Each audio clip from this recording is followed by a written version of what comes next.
seated. Amen. So before we get started on our sermon, before I get started with my sermon, and Pastor Ben's helping me set up technology, as you heard a couple weeks ago, I was accepted into the candidacy process, which is the process of ordination to become a pastor here in the ELCA. And I just personally wanted to extend my thanks and gratitude for everyone who has prayed with me, prayed for me, and just has been an encouragement and a support along this journey. And I am grateful for each of you. So thank you. So if you have been with us for the last few weeks, we have been doing a sermon series called Prayer 101. For some, this series has been a little bit more on the remedial side, and for others, maybe it's been a dip into something that you've never thought of or maybe never heard about before. So here's what we covered so far. What we've covered so far. On the first week, Pastor Ben spoke about getting prayed for and his personal experience with that and how it transformed his life.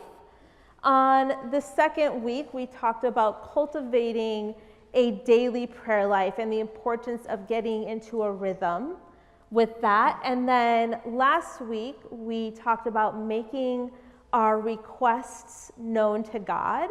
And this week, which I bet you all are really excited about, we are talking about praying for others, but more specifically in an extemporaneous or spontaneous manner. So I have a question. Who here has experience with praying with somebody just on a whim, extemporaneously? Like, okay, I see a few hands. Can someone just tell me really quick, like, what you felt in that moment when you knew you were supposed to pray for somebody? Peace, okay. Connection.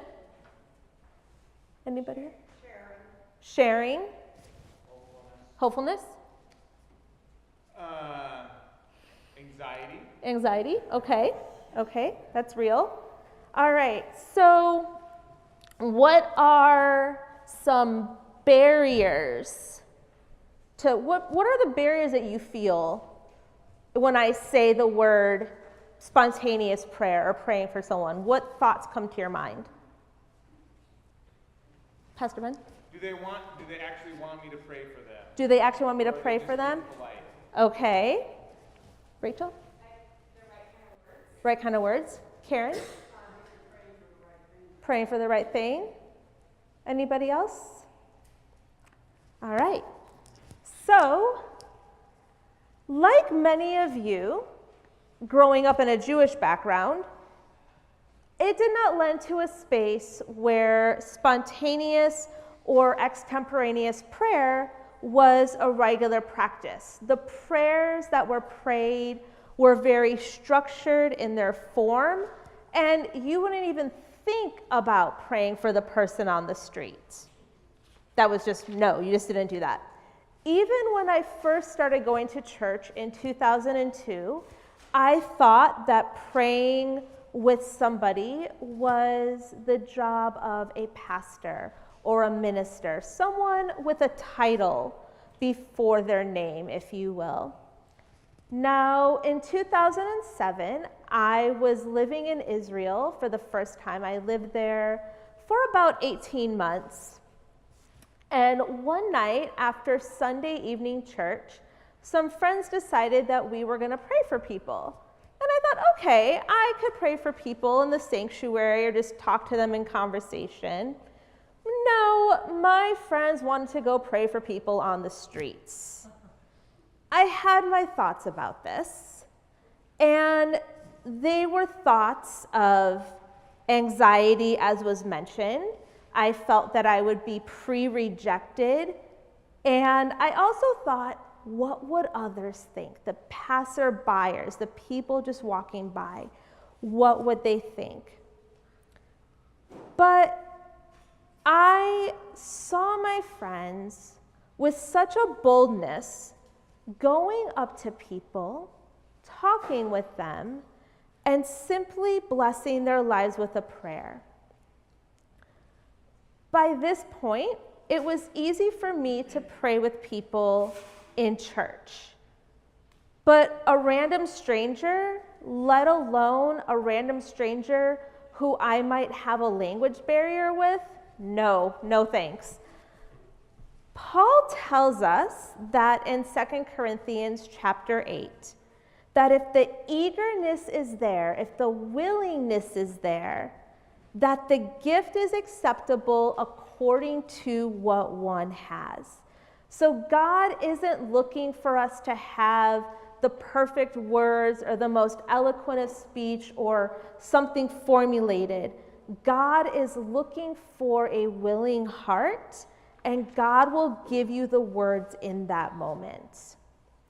Last week, if you remember, if you were here, we had a chart of noun and verb words that we used when we were talking about prayer in our own lives. And when you're thinking about structuring a prayer for someone else, you can go back and you can think about those words as well. Bless, keep, hold, encourage as you're praying. And the structure that you use in your own personal prayer life can be the same structure you use in praying with someone else. I just got loud all of a sudden, I got quiet. Now, in the gospel this week, which is one of my top 3 favorite gospels, we hear the story of a woman who has had an issue with bleeding for 12 years. She's been hemorrhaging for 12 years.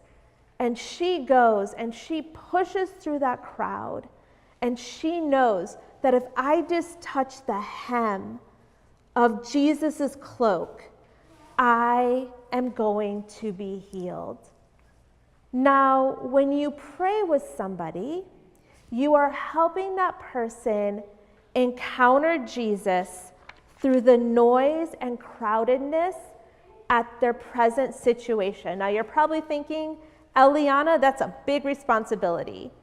But the word also says that where 2 or more are gathered, Jesus is already there. Jesus is already present and in their midst. And all you're doing is helping the person get closer. So I have experience with teaching kids to pray, and it's probably one of my favorite things because kids are simple when they pray, right? A prayer from a child can be, Jesus, I thank you for Miss Eliana. Or when we do preschool prayers, they come up to the little two-way radio and they say, thank you for mommy, daddy, sister, brother, amen. Prayer can be very simple. And you might be thinking, what happens if I miss something? What happens if I don't say the right words or forget something? And something that I tell, especially my older ones, is God will fill in the blanks. What you miss, God already knows what that person needs. So I want to give a little preview really quick. We are going to practice praying for one another during the prayers of intercession today. And we are going to use this model. It is called the ABCDE model. And it's prayer should always build up, cheer up, comfort, console, draw near to God each and every time. So that is just a simple model that you can use when you're praying with somebody. So back to the story. It was getting to be towards the end of the night, about 11 p.m., when I saw a young woman sitting on a bench eating a falafel from one of my favorite falafel places in Jerusalem. But she looked distressed. And I sat down next to her and asked her in what was pretty lousy Hebrew at the time, if she spoke English, and in a perfect American accent, she said yes. I was both excited that she spoke English and maybe a little disappointed, because it meant that in that moment, I couldn't escape from engaging in conversation. I simply asked her if she was going through anything, and she began to tell me, excuse me, she began to tell me about how her parents, who had been married for 20 years, were going through a divorce. I could see the tears starting to well in her eyes. My job in that moment wasn't to offer advice, though as a child of divorce, I probably could have. In that moment, my job was to listen. It can be easy to fall into the mode of advice giver or quote therapist when listening to others' prayer requests, and that's not wrong. But I have found in my experience that in a lot of situations, our words fall short. After the young woman shared her story, I simply asked, "Can I pray with you?" Her facial expression was shocked because she had never had anyone ask her that before. I asked if we could hold hands. Not that there's anything magical in holding hands or putting a hand on someone's head or shoulder, with permission, of course. But it's a form, it's a physical symbol of coming into agreement. I quietly asked God to come and give her comfort and peace for what she was going through. I thanked God for her life and asked for support and love in the form of friends and others. By the end of the prayer, she had a look of calm on her face. She thanked me and asked if she can give me a hug. Of course, being a person who loves hugs, I've said yes. Over the years, I've had opportunities to pray with people in all sorts of situations, some much more comfortable than others. My offers to pray with people have been met with both great reception and rejection, including being cussed out a few times. But for as many times as I have been rejected, I've seen God show up in prayer, transforming pain to hope, confusion to peace, and sadness to joy. In its own way, praying with someone is a type of invitation. No, it's not inviting someone to church or your community group, though that can happen.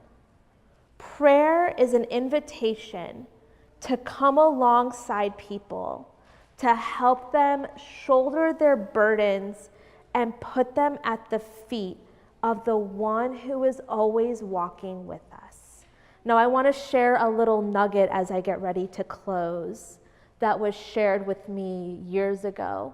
Pray for someone as you would want to be prayed for. If you were sharing with somebody what you were going through, think about what you would want them to say and pray for the person you're praying for in that same way. Now, you don't need to have a title in front of your name or be someone special to take time to pray with someone. Praying with someone is about willingness to take the words that you have and the open-heartedness that you bring and trust that God will come through. Amen.